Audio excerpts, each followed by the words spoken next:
Tonight on Talking Points, President Trump has announced his next pick for the Supreme Court. We'll discuss what she means for the future of the court.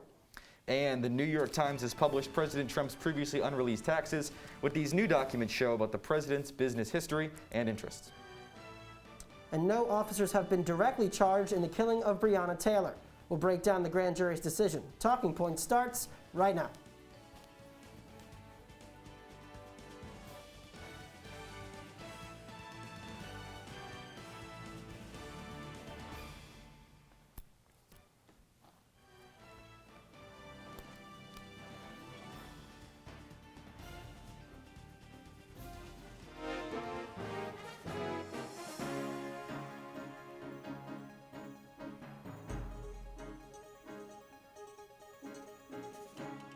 If confirmed, Federal Appeals Court Judge Amy Barrett would be the first mother of school-age children on the highest court. Hello, I'm Michael Furnari.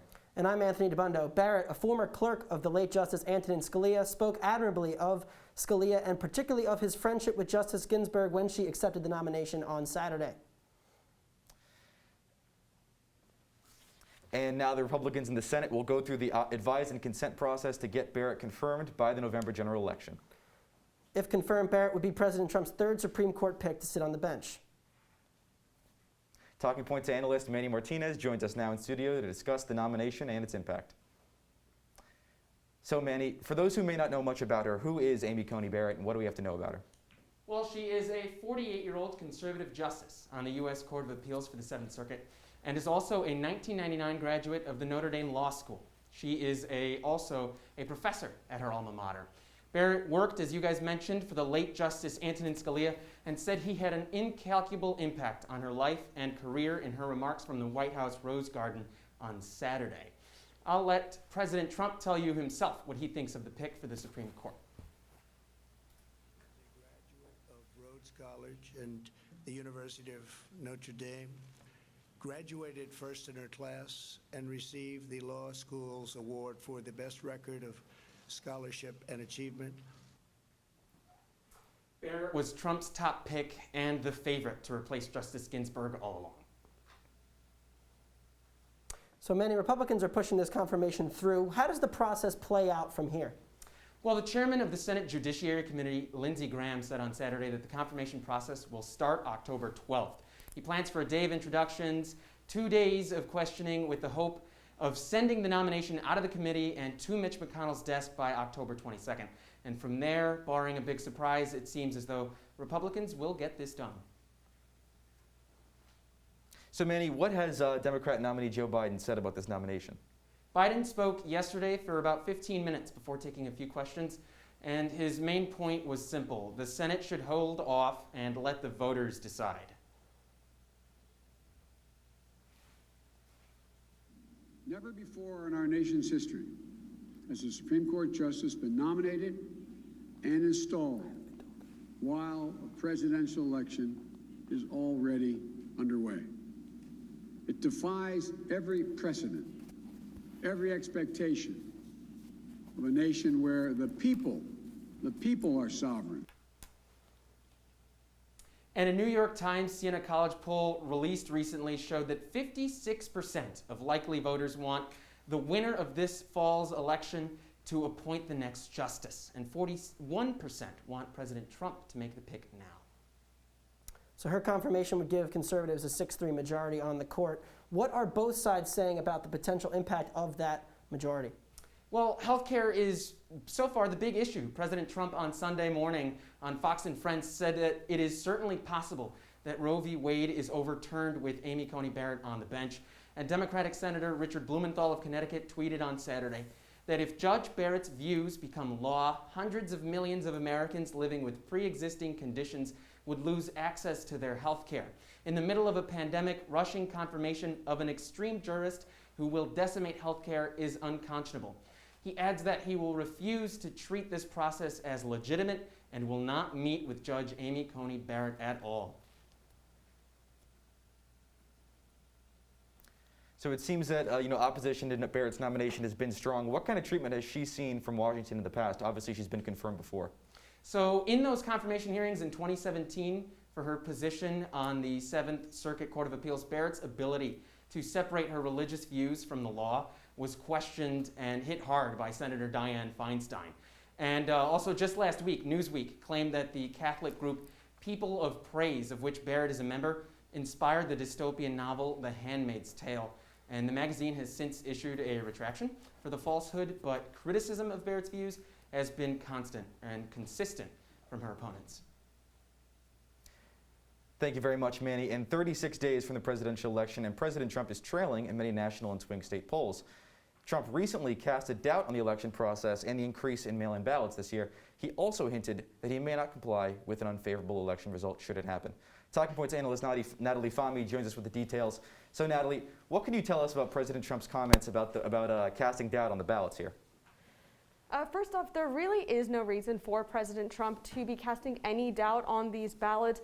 FBI Director Christopher Wray recently said in a statement there is no proof of widespread voter fraud. So Trump really shouldn't be doubting them. But both Mark Meadows and Donald Trump came out after Wray made the statement upset and said it was untrue. We'll have a very peaceful. There won't be a transfer, frankly. There'll be a continuation. The ballots are out of control. You know it. And you know who knows it better than anybody else? The Democrats know it better than anybody else. Go ahead. So, Natalie, what exactly did President Trump say about the transition of power? What were the specifics on that comment?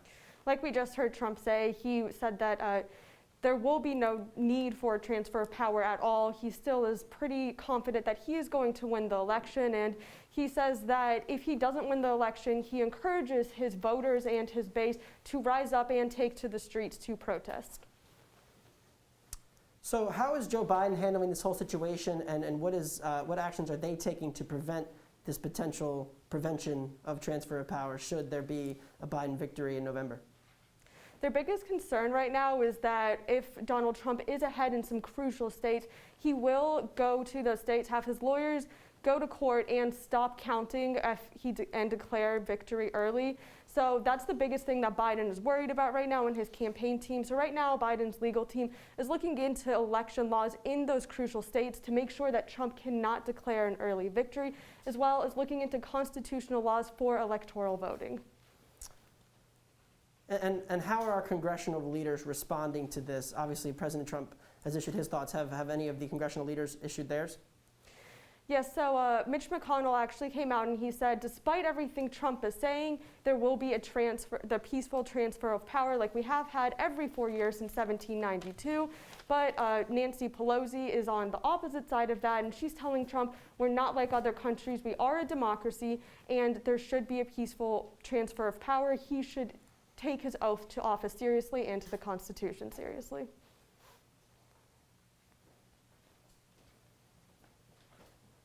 Thank you very much, Natalie. Certainly something we'll be keeping an eye on here with this 2020 election season.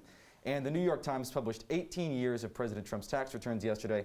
The records show over 2 decades worth of business losses and millions in tax refunds. Here to explain details of the records is CitrusTV's Mariah Humiston.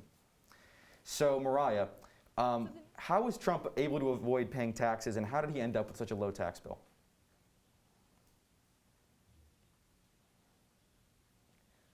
So the New York Times highlighted a lot about Trump's tax records, but first it highlighted that he has not paid federal income taxes in 10 of the last 15 years. He only paid $750 in federal income taxes the year of the presidency, as well as his first year in office. And it highlights an IRS battle over the legitimacy of a claimed $72.9 million in tax refunds. It also goes on to highlight taxes paid overseas, which was more than in the United States, as well as business expenses deducted, such as $70,000 for hairstyles when he was on the show The Apprentice. It also highlights that he has paid less taxes in office than any other president, such as Barack Obama and George W. Bush. And to break this down, a minimum wage salary in 2017 was just over $15,000, so a person would have to pay about $2,200 in federal income taxes. Now, the president's salary is $400,000, and Trump made more because of his other businesses. So he should have been paying at least $132,000, but he was only paying $750,000, which is less than his original, what he should have been paying, as well as less than what a person making minimum wage should be paying. So Mariah, how were President Trump and his accountants able to come up with that low a tax bill? What was the strategy there?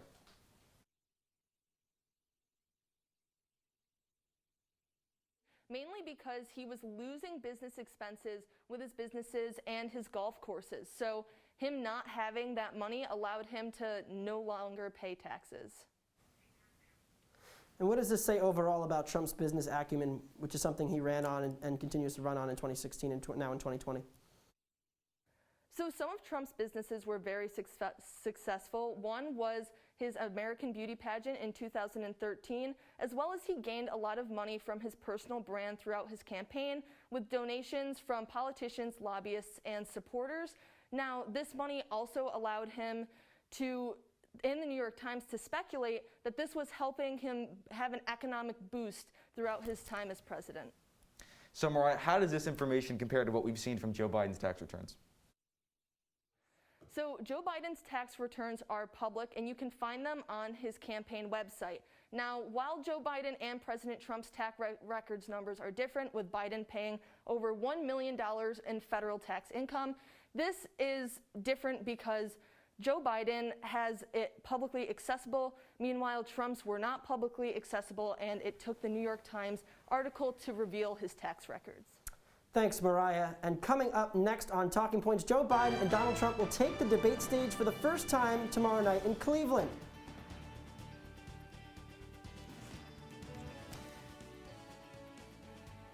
And also why property damage was the only charge handed down in the killing of Breonna Taylor. Talking Points is back right after this.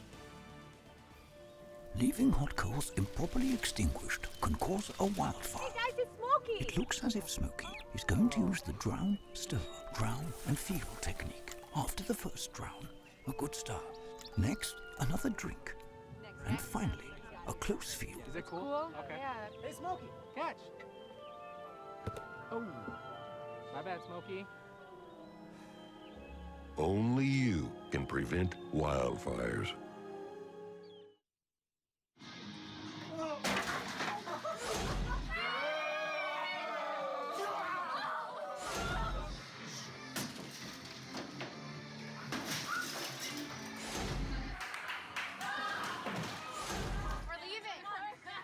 Most party fouls are pretty dumb. But if you decide to drink and drive underage, you could lose your license and your freedom. Underage drinking and driving. The ultimate party foul. They'll test you. Try to break your will. But however loud the loudness gets, however many cheese puffs may fly, you're the driver. The one in control. Stand firm. Just wait. And move only when you hear the click that says they're buckled in for the drive. Never give up till they buckle up.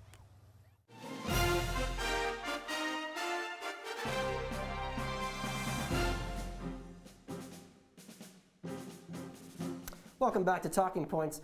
Protesters are packing Louisville again after a grand jury returned no charges in the death of Breonna Taylor. Only one officer who executed the warrant faced any charges, and those were for 3 counts of wanton endangerment. But the ballistics that led to the conclusion are still being called into question. Talking Points analyst Brandon Ross joins us to tell us why the call was made and what the next steps are.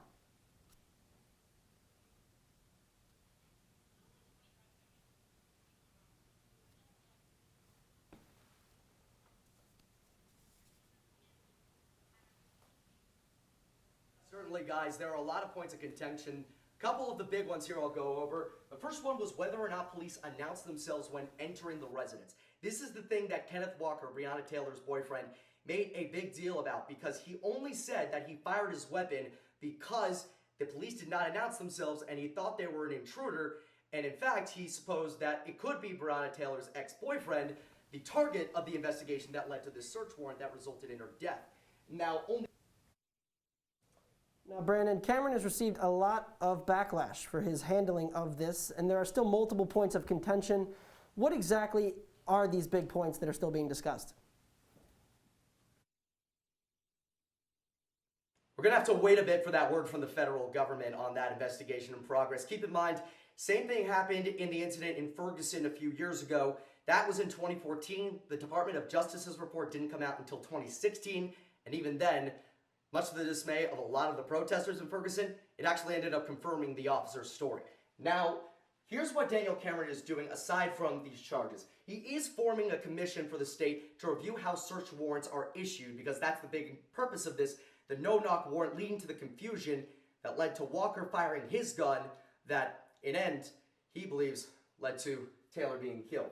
Body cameras have since become mandatory for the Louisville Metro Police Department, and this has become a big issue because there was another incident of a police-involved shooting a little bit later after this happened, and the officers weren't wearing body cameras. Now, there was other video posted that showed that that person that was shot and killed was firing at the officers first, but the officers did not have their body cameras on, so the police chief had to resign over that, and then the interim was appointed, and now they're actually going to get another new police chief. The first black woman will be taking over the Louisville Police Department, and so that'll be interesting to see how that sort of shapes policy going forward in the city, and then of course the federal government continuing to look into it, but I wouldn't expect an answer anytime soon. Anthony, Mike, back to you. Thanks, Brandon. So President Donald Trump and former Vice President Joe Biden will meet on the debate stage for the first time tomorrow night in Cleveland. Moderated by Chris Wallace, the candidates will discuss issues including the ongoing COVID-19 pandemic, race, and election integrity. Talking Points analyst Oscar Offerman joins the studio to discuss this much-anticipated debate. So, Oscar, what do you think former Vice President Joe Biden's main focus and strategy is going to be in this debate? So Biden should really focus on Trump's record on COVID-19. Now, there were reports during the beginning of the pandemic that Trump downplayed the severity that the pandemic would have in January, February, and March, and that should be his main point of attack. Another issue, the economy. Trump will talk about the stocks, he'll talk about the Dow Jones and the NASDAQ, which have regained a lot of their former strength since their initial drop at the beginning of the pandemic. But Biden's counterpoint to this is that unemployment remains high and the median household income has also taken a cut during the pandemic. So the real argument is, while the stocks are high, Biden, it's not the ordinary focus for Americans.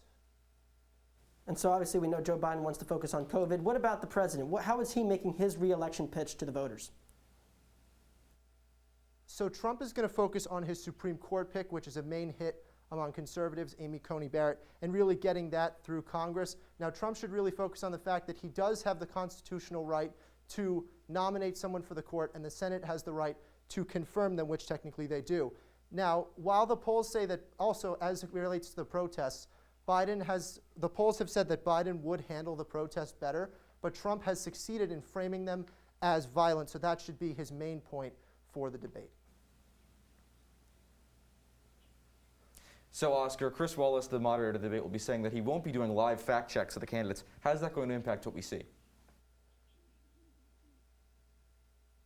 So Wallace is not fact-checking the debate, and the reason he used is that he wants to take a back seat so the candidates can really go after each other on the issues. Now, this leaves Biden with two choices. He can either fact-check Trump himself or talk about other issues and other policy points that he wants to bring up, most notably the integrity of this election. Now, obviously, more people are going to be voting by mail than ever before in this election, and that's going to remain a big talking point up until Election Day and could complicate the results, especially with a Supreme Court with Trump's nomination in the court. Thanks very much, Oscar. It's going to be fascinating to see what happens tomorrow night. And presidential ballots have already been cast in some states across the country. They've begun early voting amidst the coronavirus pandemic. Our Spencer Queskin is in Los Angeles with the latest on early voting. Spencer? So, Spencer, how are these coronavirus safety measures disrupting early voting so far? Election procedures are already being affected. With coronavirus regulations placing individuals 6 feet apart in polling lines, some protests around polling locations have started cropping up. Normally, this kind of electioneering would be illegal, but regulations only specify a certain distance a demonstration can be from a polling location. These regulations differ from state to state, but with coronavirus increasing the distance between each person in line to 6 feet, lines are getting longer and these demonstrations are affecting more people, which could sway some voters. And what kind of issues have we seen with early voting so far in these specific states that have begun it?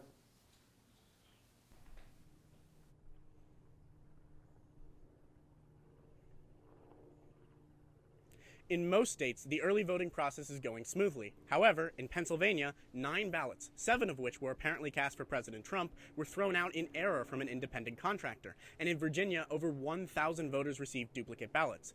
Officials state that these issues are safeguarded and minute, but the Trump campaign has repeatedly referenced these ballots in their accusation of mail-in ballot fraud. Democrats have responded by saying that elections procedures are strong and that these clerical errors are an anomaly. Spencer Queskin, reporting from Los Angeles. Back to you guys. Thanks, Spencer. Always a pleasure. And when we come back on Talking Points, Michael and I will discuss how the two candidates themselves are shaping up their campaigns as the calendar turns to October.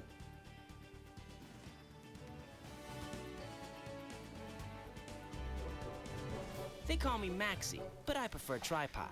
I was your above-average four-legged homie, and then wham-bam minivan. Some people pity me. Now that's lame. I still run, fetch, and swim. And the ladies love me. I'm the ultimate wingman. Just don't ask me to high five.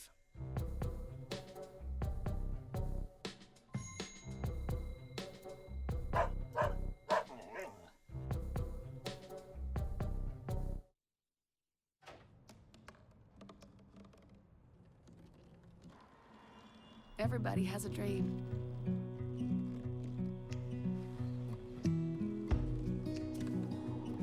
Mine was to see the ocean.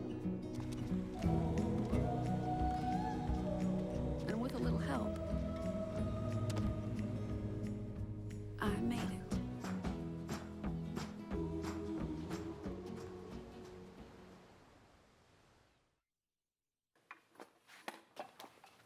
Did you hear about the pony with a sore throat? He was a little horse. Can I tell you a cat joke? Just kidding. Why couldn't the Why was the basketball court all wet? Why? Because the players kept dribbling all over it. Where do cats go on vacation? New York.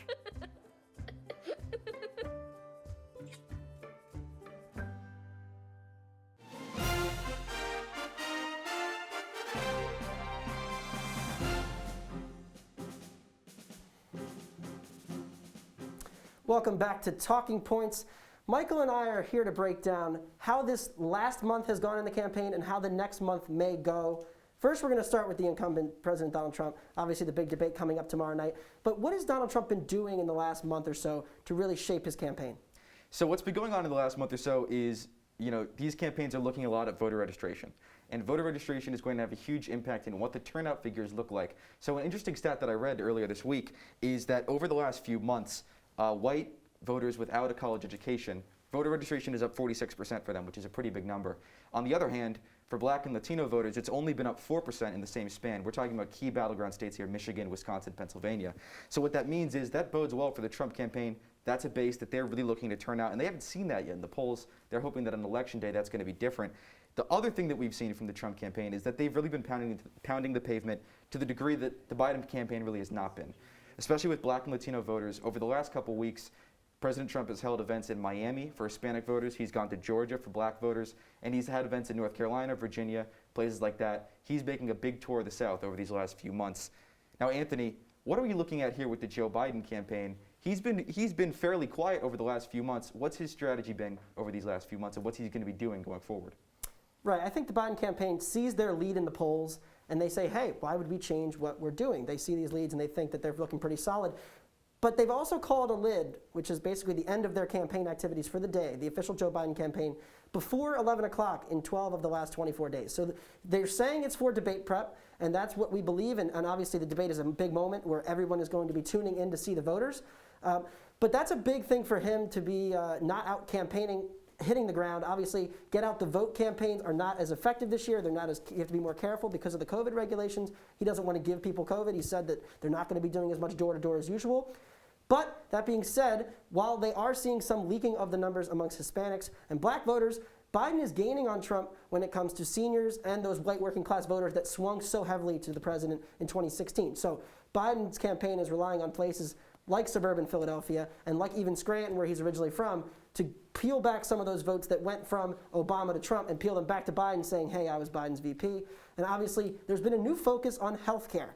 With the nomination choice of Amy Coney Barrett, a lot of liberal and Democrats are concerned that the Supreme Court may overturn the Affordable Care Act. Well, Biden is making that a key talking point, and that was a major talking point for the Democrats in 2018 when they took back the House. They're making health care a key issue, even though it hasn't really been one throughout this entire election season. That's right, Anthony. We're heading into the stretch run of this campaign. It's going to be really fascinating to see how these two campaigns play out. And coming up next on Talking Points, we're going to be looking at how Facebook's new regulations are going to affect the 2020 election and ad spending.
I see you mobbing over her. Let's go.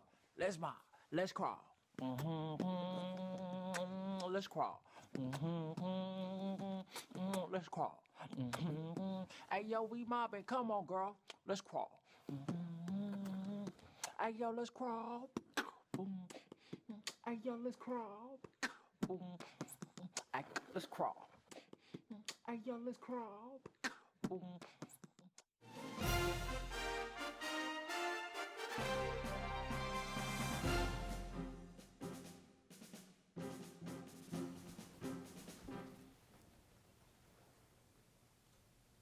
It has now been almost a month since Facebook announced it would be banning political ads in the week leading up to the election, arguably the most important week for campaign messaging. And as the 2020 presidential race enters its home stretch, the question remains of how this new policy is going to affect the results. Joining us now is Talking Points analyst Augustus LaRue. So Gus, what is Facebook hoping to achieve with this new policy? Well, Facebook right now is promising a major campaign against misinformation on their website. What you have to remember is the controversy surrounding the previous election regarding misinformation as part of Russian interference in the United States election. So Facebook obviously is trying to counter that this time. And what they're promising to do is mainly focusing the week leading up to the election, banning certain ads that they may feel are spreading that misinformation, trying to keep that out from influencing the election. So Gus, what is so important about this specific week before the election that has made it the exclusive target of this policy? Well, this last week is going to be crucial in terms of people finally making up their minds, undecided voters finally facing that question.